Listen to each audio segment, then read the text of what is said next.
Salut, c'est Charles, j'espère que vous allez bien. Donc aujourd'hui, on se retrouve, un petit comparatif et petit essai. Donc j'ai, que je dise pas de bêtises, Didier, qui m'a laissé un com et qui demandait si on pouvait essayer la carrosserie du Mojave sur le DF7 ou le TB7. Donc on va essayer. Euh, donc là, on va regarder. Comme je suis sorti les essayer là, il y a quelques jours. Je suis rentré, ils étaient dégueulasses. Donc ils sont encore un peu d'aspect sale, mais le plus gros est enlevé. Et après, il reste quelques traces un peu de terre, de boue, surtout sur le DF7 parce que je l'ai déjà eu, il n'était pas propre. Et en fait, en roulant, j'ai décollé toutes les saletés. Donc surtout, c'était bien humide.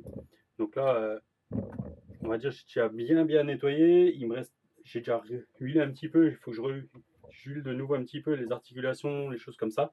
Mais voilà, j'ai pas nettoyé complètement parce que le temps est dégueulasse et là justement aujourd'hui il fait pas trop moche, donc ça fait depuis hier après-midi qu'il pleut pas. Alors ça se trouve tout à l'heure je vais encore sortir lui faire un petit tour si j'arrive à faire un pack ou deux. Donc voilà, alors on va tester donc le DF7. Donc on va dire il est un peu sale. Donc là, sans carreaux, sans roues, on est à 3 kg 648. Et donc le TB, donc faut 3 kg 730. Donc on a quasiment 100 grammes de plus, on va dire c'est tout à fait normal, puisque faut pas oublier qu'on a 1 cm de voie en plus, donc on a un peu plus de plastique sur les triangles, les cardons sont un petit peu plus longs, le pont arrière c'est pareil, donc on a à chaque fois les demi-ponts qui sont ben, plus longs, donc 1 cm, donc voilà, les 100 grammes on les prend comme ça. Sachant que le pare-choc avant est un peu différent, on est beaucoup plus court, donc on est plus court là. Mais après le reste est vraiment, c'est vraiment identique quoi.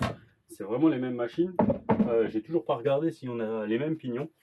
Après, comme dit, moi j'ai un petit souci de motricité sur le mien, sur le DF7 je trouve, mais je pense que c'est dû aux pneus. Donc ça c'est mes pneus du DF7. On va l'enlever, on va se refaire une tare. Donc en fait, ils sont pas neufs, mais si maintenant je prends les neufs qui sont là-haut, ils ont déjà bien roulé quand même, hein. Euh, En plus, franchement, j'ai pas fait gaffe lesquels que je mettais derrière. Donc je réessayerai la prochaine fois en mettant les neufs derrière pour voir. Donc ce que j'ai pas fait, il y a encore un peu de terre, d'herbe. C'est pas grave. Même une bébête qui se baladait là. Donc en fait, en plus pendant l'unbox, donc j'ai pas eu. Là, on est en 135 par 54. Et donc je disais que c'est du TB7 était un peu plus grand. Ouais, c'est bien 135. Donc 146 par 56. Donc 136, 146, normalement on est censé avoir 10 mm de plus, quoi, hein. Donc on va pas contrôler le poids. Donc là on a 232 grammes pour ceux du DF7, un peu usé on va dire. Et là 274. Donc ouais, on a quasiment 40 grammes d'écart. Donc là pour l'instant, si maintenant je prends roue châssis, on est plus lourd. Après, la carrosserie va y faire énormément parce que je les ai posées l'une à côté de l'autre. Je vais vous le faire, je vais les mettre sur la table après. Vous allez voir, en fait, ça fait vraiment. En taille, on a une énorme différence, quoi. On va quand même laisser le support, ça sera plus facile. Alors, donc on a la carrosserie avec la roue arrière, c'est assez instable. Elle n'est pas hyper propre dedans, c'est ça qui m'embête. 1,150 kg pour celle du TB7.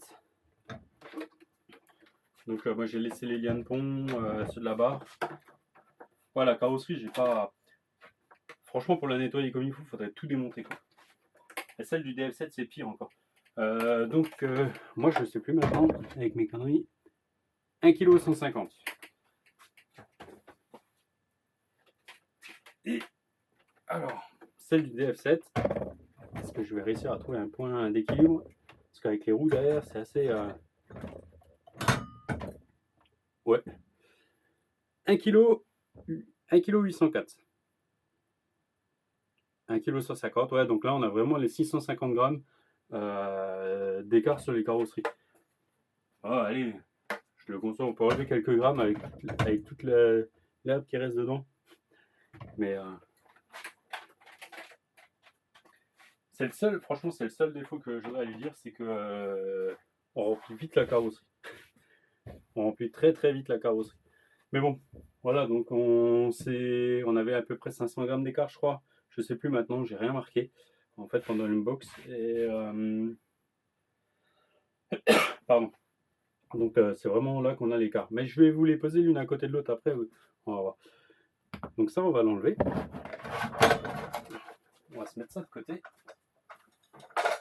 Voilà. Donc on va prendre le châssis. Bon, j'ai pas les roues dessus. Alors est-ce qu'on va voir Donc en fait, Didier demandait si on pouvait faire ça. Alors, bon, je dirais qu'un truc, c'est que ouais, ça a l'air pas trop mal. Je vais mettre on va mettre les roues rapidement. Alors par contre, on va déjà essayer sur le DF7 parce que sur le TB, je pense que les roues elles vont sortir. Ouais, bon. Le problème, c'est que si je veux mettre les roues neuves, elles sont derrière vous. Et ça va être le bordel. La clé.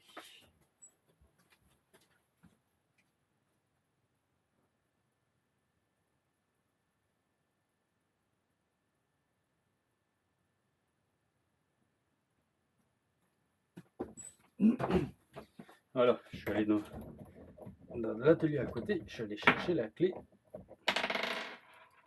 La clé que Yokong a fournie avec. Et franchement, elle est pas mal. Donc, je sais pas si vous l'avez déjà vu. Ce que j'avais pas fait pendant l'unbox, c'était enlever les roues d'origine donc du TB7. Et franchement, j'ai galéré à le faire. Hein. Et heureusement qu'ils fournissent la petite clé là. Parce qu'après, sinon, j'aurais dû aller chercher carrément le cliquet ou. Et la petite clé, elle est costaud. Celle qu'ils fournissent, elle est pas trop mal. Je pense que.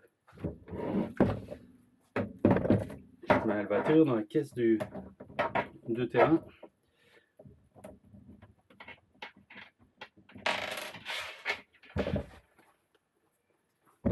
Et maintenant qu'il a fini de sécher comme il faut, je l'avais bien soufflé aussi, mais bon, il y a toujours un peu d'humidité qui reste. Et là, il y a le reste qui tombe.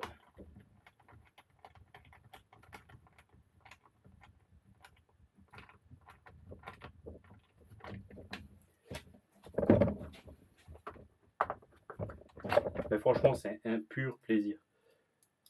Donc je pense que le Mojave va certainement nous quitter. Bon, par contre, il sera vendu en roller parce que je vais garder le combo.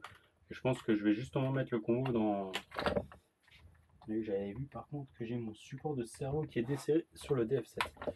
En nettoyant. Donc voilà. Moi, ce que j'adore aussi, c'est franchement le travail des suspensions. C'est magnifique. Quand vous le voyez rouler, c'est terrible. Bon, je l'avance un petit peu. Donc, à voir. Les plots de carrosserie sont pas du tout en face. Mais alors, pas du tout.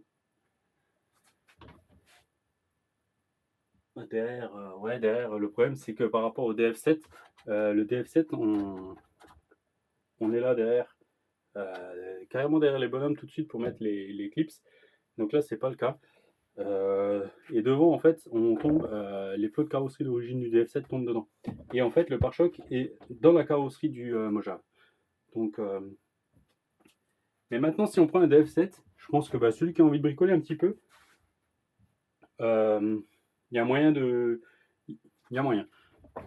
Parce que si je chope là, ça va pas le faire. Alors, est-ce que vous arrivez à voir?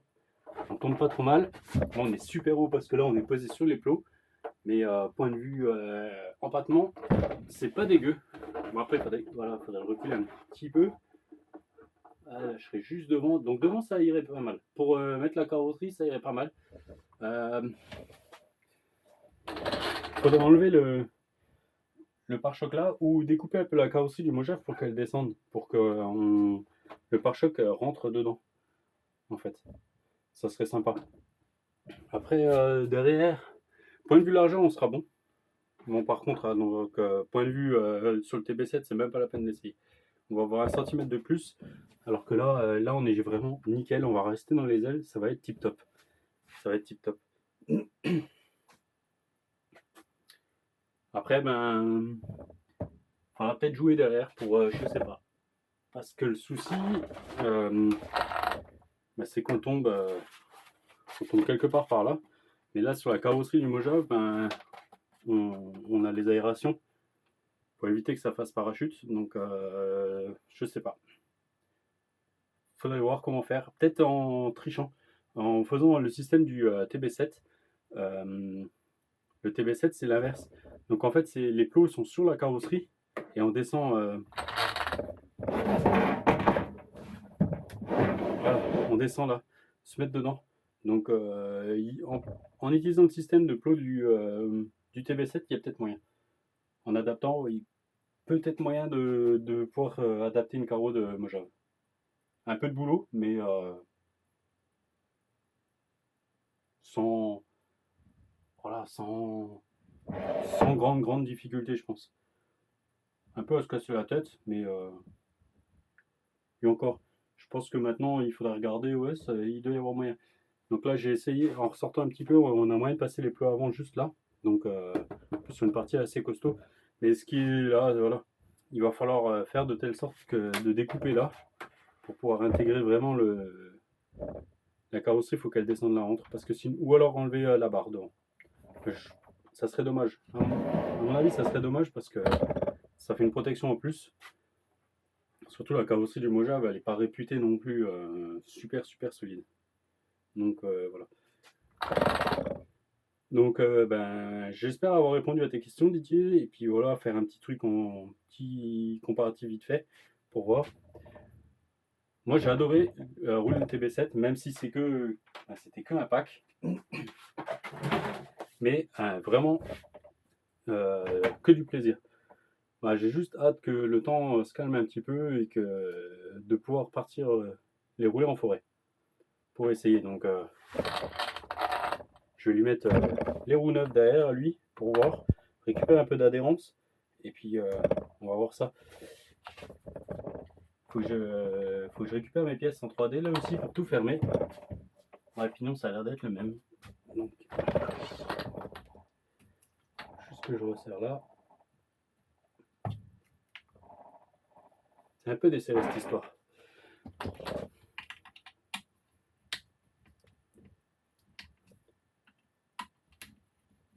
Ouais, ça va aller.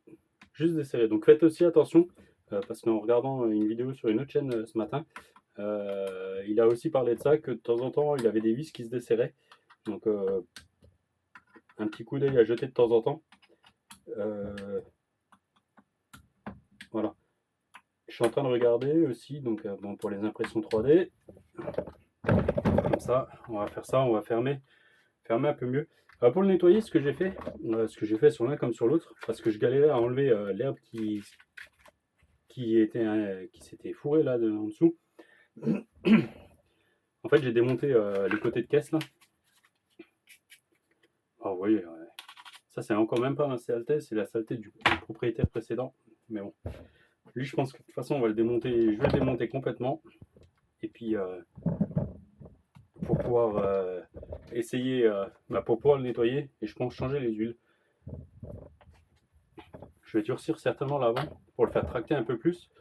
Mais je veux quand même garder mon diff arrière bloqué parce que j'adore ça. Un petit coup de gaz et puis il pivote tout seul.